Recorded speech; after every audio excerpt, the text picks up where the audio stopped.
This day in sports history. And welcome back to another edition of This Day in Sports History, a member of the Sports History Network. You can find more podcasts dedicated to teams, athletes, and sports of years past by visiting sportshistorynetwork.com. It's October 16th, and on this day across the sports history landscape, we had a rather unlikely comeback in the NFL. The Miracle Mets completed their unlikely run to the World Series title, and a powerful show of defiance at the Olympics. All of that plus a non-sports fun fact coming your way about the Beach Boys and sweet, profitable redemption. Let's kick off this episode with what happened on this day in 2006 when the Chicago Bears defied logic and put together a comeback against the Arizona Cardinals. This was a Monday Night Football game between the 5-0 Bears and the 1-4 Cardinals. And typically, Monday Night Football is a showcase of the league's best teams. And while the Bears certainly fit into that category, well, Arizona did not. They had been a 5-win team in 2005, and they were on their way to another 5-11 finish in 2006. It had been 7 years since the Cardinals had played under the lights on Monday night. But they had a new stadium and the league threw the Cards a bone. And playing with house money, Arizona looked good. Following a pick of a Rex Grossman pass, the Cardinals put their second touchdown of the night on the board. Cardinals have not picked up a 3rd and 11 or more all season. They have now. Anquan Bolden, touchdown. So the Cardinals were up 14-0 after the PAT, and they added 2 Neil Racker's field goals to lead 20-0 at the half. Chicago was looking like the bad news Bears. 2 Rex Grossman interceptions along with 2 Rex Grossman lost fumbles, and they could not get out of their own way on offense. Down 3 scores with 30 minutes left is far from an impossible situation to get out of. But when your offense is giving away the football like that one house gives away Reese's Cups on Halloween, well, this one had the ingredients for a rout. They only managed 2 first downs in the first 2 quarters, and they had barely crossed midfield. The Bears needed to find another way to the end zone. Second half of the 15, he's hit from behind. Mark Anderson, the hit, the scoop and score for Mike Brown. The Bears get back in it. That made it 23-10 at the end of the third quarter. After yet another Rex Grossman INT, the Bears defense had to come to the rescue again. Second down, here's James. And into the line, did the ball come out? It did! It is scooped up by the Bears! Charles Tillman takes it the distance, and Chicago is very much alive! So the Cardinals still had a 23-17 lead with 5 minutes to play. They just needed to settle down, slap a Band-Aid on the wound, and not make any more mistakes, or do something stupid, like, say, kick it to Devin Hester and let him return one. Devin Hester from the 18. Reading box, Devin Hester into the open field, and Hester picks up another block. Devin Hester, the punter to beat. He beat him. Devin Hester, all the way. Touchdown, Chicago Bears. It's just incredible. That was a textbook definition of out-kicking your coverage. When Hester caught it, there was not a Cardinal within 20 yards of him. What were you thinking about, Arizona? Now, I will say, in deference to the Cardinals, Hester was just a rookie in 2006, but he had already run 1 punt back for a touchdown that season, and he would add another to lead the NFL in that category in 2006. There has been nobody better at running punts back for touchdowns in NFL history. He finished with 14 by the time his career ended in 2016. Hester's heroics and the PAT gave the Bears the 24-23 lead with 2:58 left. Still plenty of time for Arizona to get to the end zone or close enough for a field goal. With 53 seconds left, Dennis Green sent All-Pro kicker Neil Rackers on for a 40-yard field goal try.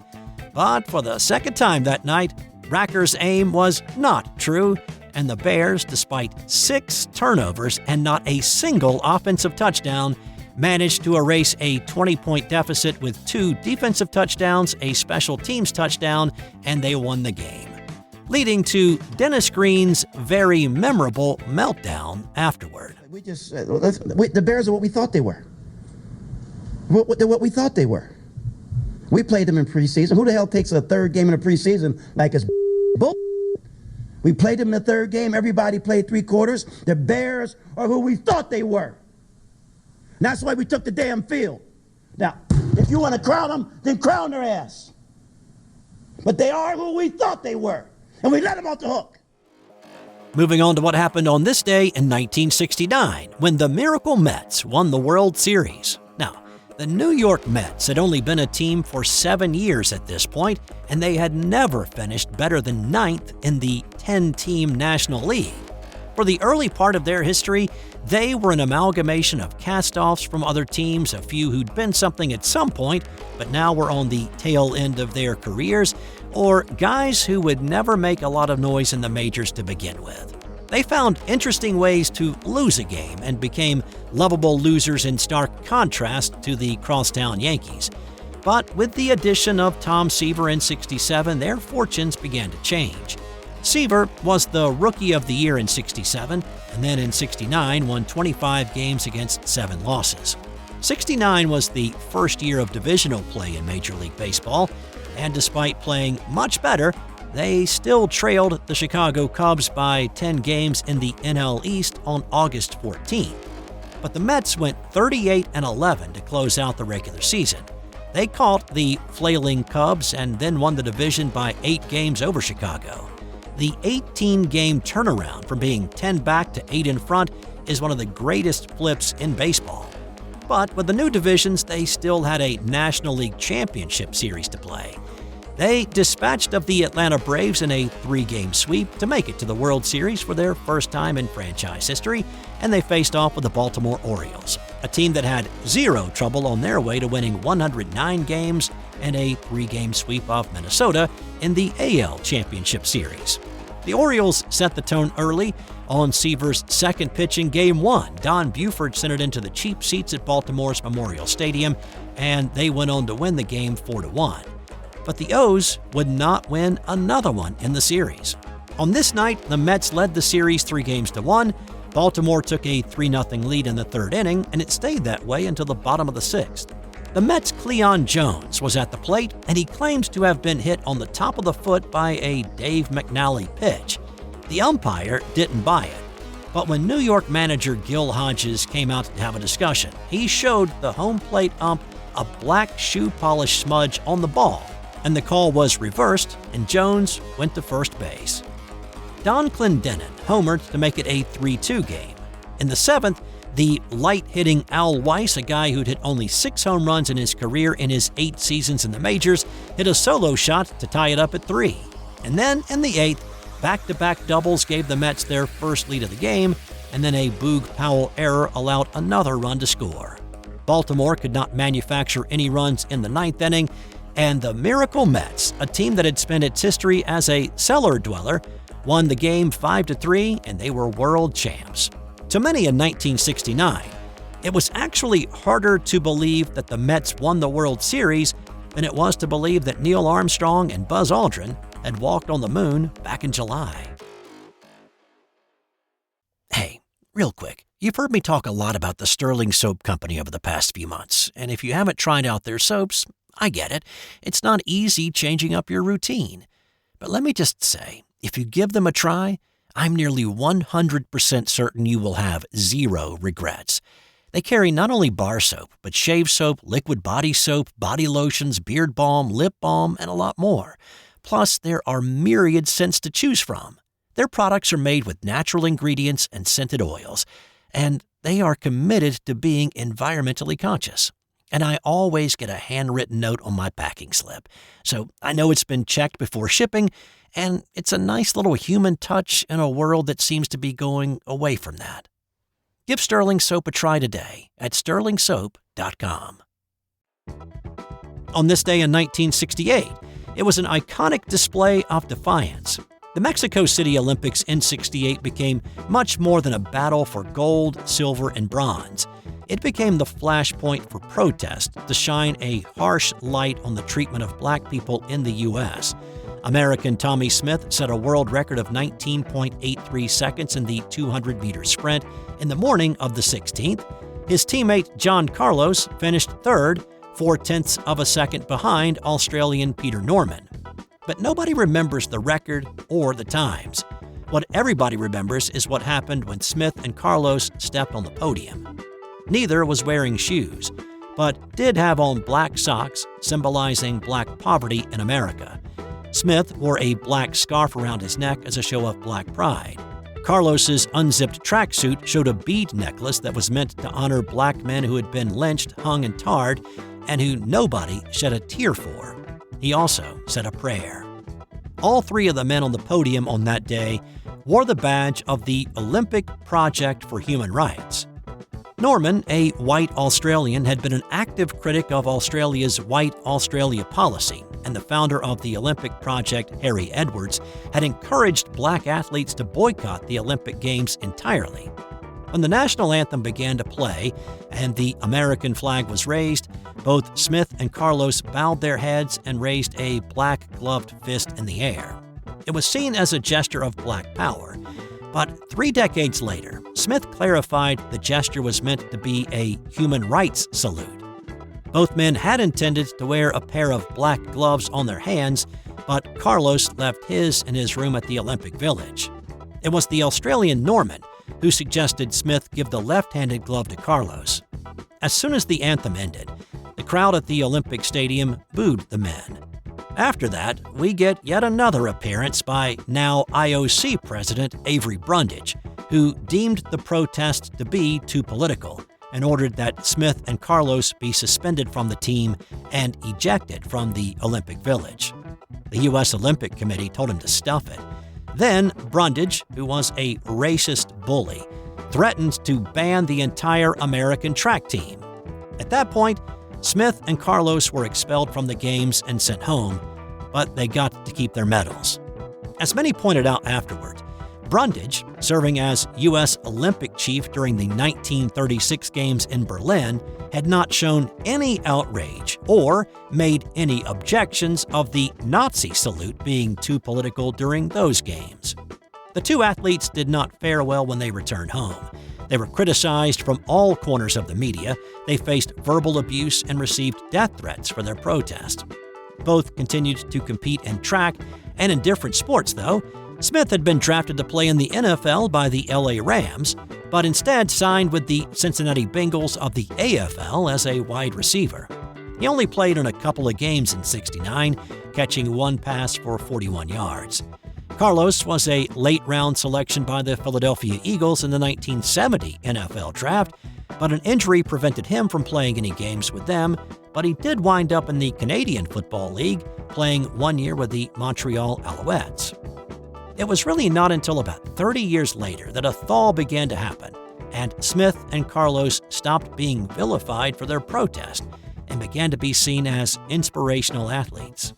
San Jose State erected a statue on its campus in 2005 of the head-bowed, arm-raised moment as a tribute to the two men who had been students there in the 60s. The National Museum of African American History and Culture in D.C. commissioned a statue of all three men on the podium on this day. Norman is a bit of an interesting case. While he did not formally participate in the protest on the medal podium, he was reprimanded by the Australian Olympic Committee and criticized by the Aussie media.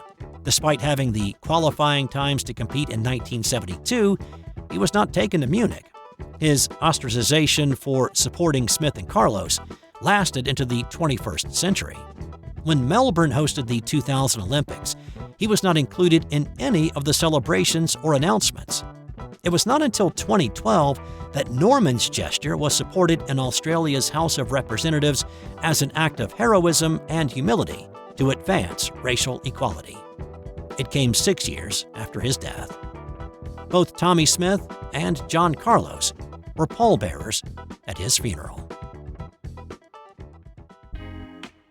On this day in 1976, Abilene Christian's Uwe Johansson kicked the longest field goal in college football history, and it is longer than any kick made in an official NFL game. And I add that qualifier since Jacksonville's Cam Little kicked a 70-yarder in a preseason game back in August.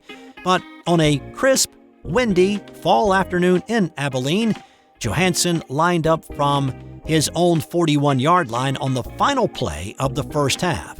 With the aid of a 12-mile-per-hour tailwind and a strong leg, the kick sailed 69 yards over the crossbar, and the lone referee looked about as excited as those in the stands when he raised his hands, signaling it was good.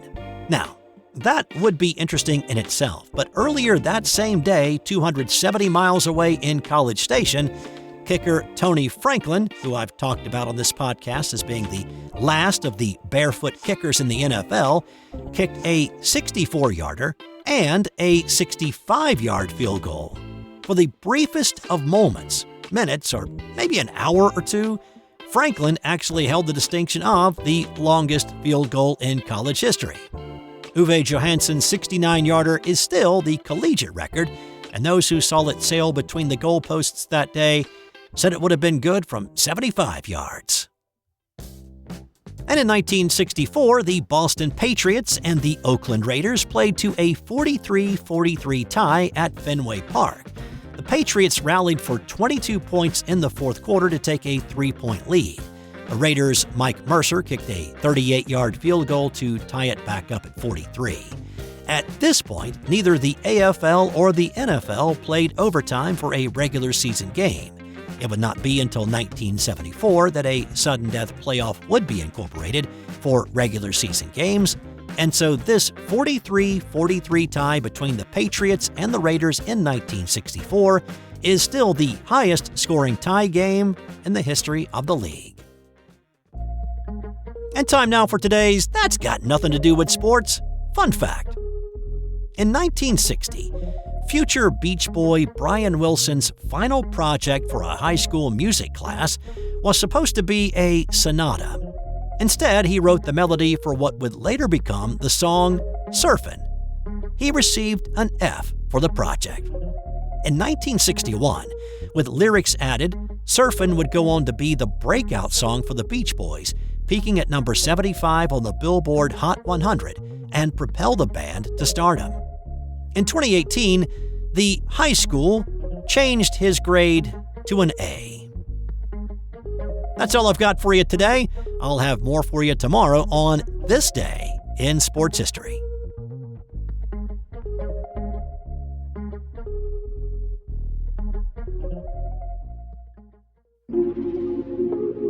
This has been an original Thrive Suite production.